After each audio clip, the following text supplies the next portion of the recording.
আজকে আমরা যেই টপিকটা অ্যাকচুয়ালি কভার করবো সেটা হচ্ছে গুগল স্লাইড। দেখেন গুগল স্লাইড দিয়েও কিন্তু আপনি চাইলে হচ্ছে make a video using Google slide, এটা possible as a content creator. So আপনার সবার আগে কী করতে হবে যে হচ্ছে আপনার একটা ওই যে open Google slide, launch Google slide and create a new presentation. Then এখানে আপনি কি করবেন যে হচ্ছে একটা কন্টেন্ট যে রেডি করবেন সেটার হচ্ছে কন্টেন্ট প্ল্যানিং, যে outline your video content and organise it input slide.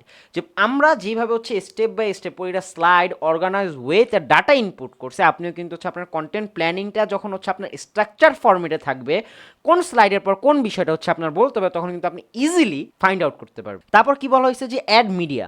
So add media বলতে বোঝানো হয়েছে ইনসার্ট ইমেজ, গ্রাফিক্স, টেক্সট, হ্যাঁ, on to each slide. Then হচ্ছে আপনার যে মেসেজগুলো থাকবে সেগুলো অ্যাকচুয়ালি হচ্ছে পাস করা, কনভে ইউর মেসেজ। আর ইমেজ এবং হচ্ছে গ্রাফিক্স এগুলো কিন্তু হচ্ছে আপনার স্লাইডটাকে আরো ভিজুয়ালাইজেশন করতে এবং হচ্ছে ইফেক্টিভ করে তুলবে। যারা আপনার হচ্ছে অডিয়েন্স থাকবে, আপনি হচ্ছে সেখানে হচ্ছে গ্রাফিক্স ইউজ করতেছেন, সেখানে হচ্ছে জিএফ বা হচ্ছে আপনি চাইলে সেখানে হচ্ছে ভিডিও অ্যাড করতে পারেন। দেন এখানে কি বলছে যে হচ্ছে ভয়েস ওভার অন ন্যারেশন, হ্যাঁ, আপনার ইউজ দ্য, ও সরি, আর এর আগে ছিল হচ্ছে স্লাইড ট্রানজ্যাকশন। সো আপনি চাইলে কিন্তু হচ্ছে স্লাইডের হচ্ছে যে ট্রানজ্যাকশনগুলো আছে সেগুলো কিন্তু হচ্ছে স্টেপ বাই স্টেপ ইউজ করতে পারেন। হয়তো নেক্সট ভিডিওতে দেখবেন এগুলো হচ্ছে ইউজ করা হয়েছে, অনেক পার্ট বাই পার্ট হচ্ছে ভিডিও যাবে সামনে। দেন হচ্ছে ভয়েস ওভার হচ্ছে ন্যারেশন, যে আপনি চাইলে কিন্তু হচ্ছে আপনার যে অডিওটা সেটাও কিন্তু হচ্ছে আপনি গুগল স্লাইড হচ্ছে ইনপুট করতে পারতেছেন। দেন আপনি চাইলে কিন্তু হচ্ছে আপনার অ্যানিমেশন অ্যাড করতে পারতেছেন, আপনি টাইম সিলেক্ট করে দিতে পারতেছেন, কখন থেকে হচ্ছে আপনার হচ্ছে কতক্ষণ পর্যন্ত অ্যানিমেশনটা হচ্ছে চলবে, যে আপনি যখন একটা স্লাইড থেকে আরেকটা স্লাইড যাবেন সেখানে কতক্ষণ হচ্ছে পজ নিবে,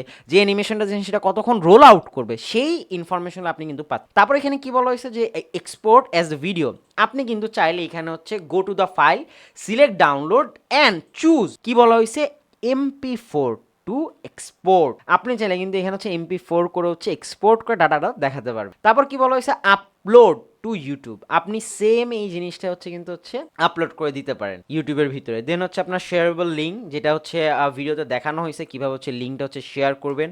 দেন হচ্ছে আপনার কি বলা হয়েছে যে ফিডব্যাক অ্যান্ড রিভিশন। সো অবশ্যই যখন নাকি হচ্ছে আপনি কোনো স্লাইড মেক করবেন, মেক শিওর যে আপনি হচ্ছে আপনার সেই স্লাইডটা একবার রিভিশন দিবেন, দুইবার রিভিশন দিবেন, তিনবার প্রয়োজন। এবং আপনার যারা হচ্ছে সিনিয়র থাকবে বা অ্যাজ এ বিগিনার বা আশেপাশে যারা থাকবে তাদের কাছ থেকে অ্যাকচুয়ালি ফিডব্যাক নেবেন, যে অ্যাকচুয়ালি হচ্ছে স্লাইডটা আরও কীভাবে ইমপ্রুভ করা যায়। সো অবশ্যই ছোটো ছোটো ফিডব্যাকগুলো হচ্ছে অনেক ইফেক্টিভ। যে আমি এখনও হচ্ছে আমি অনেক জায়গায় হচ্ছে শেখার ট্রাই, আমি জানি আমি আমার কিছু নলেজ আছে, বাট যখন হচ্ছে আপনি এটা চিন্তা করেন যে আমি অনেক জানি, তখন কিন্তু অ্যাকচুয়ালি হচ্ছে আপনি ভিতরে অ্যাকচুয়ালি হচ্ছে কিছুই থাকবে। সো অলওয়েজ জানার যেই, শেখার যেই মানুষ যে ফিডব্যাকটা দিবে আপনাকে, সেটা পজিটিভ ওয়েতে আপনার সেটা হচ্ছে গ্র্যাব করা, এই মেন্টালিটি হচ্ছে আপনার থাকতে হবে। ওকে, নেক্সট ভিডিওতে হচ্ছে আমরা স্টেপ বাই স্টেপ দেখবো এবং এই ভিডিওর ভিতরে হচ্ছে আমরা কভার করব ক্যানভার প্রেজেন্টেশন।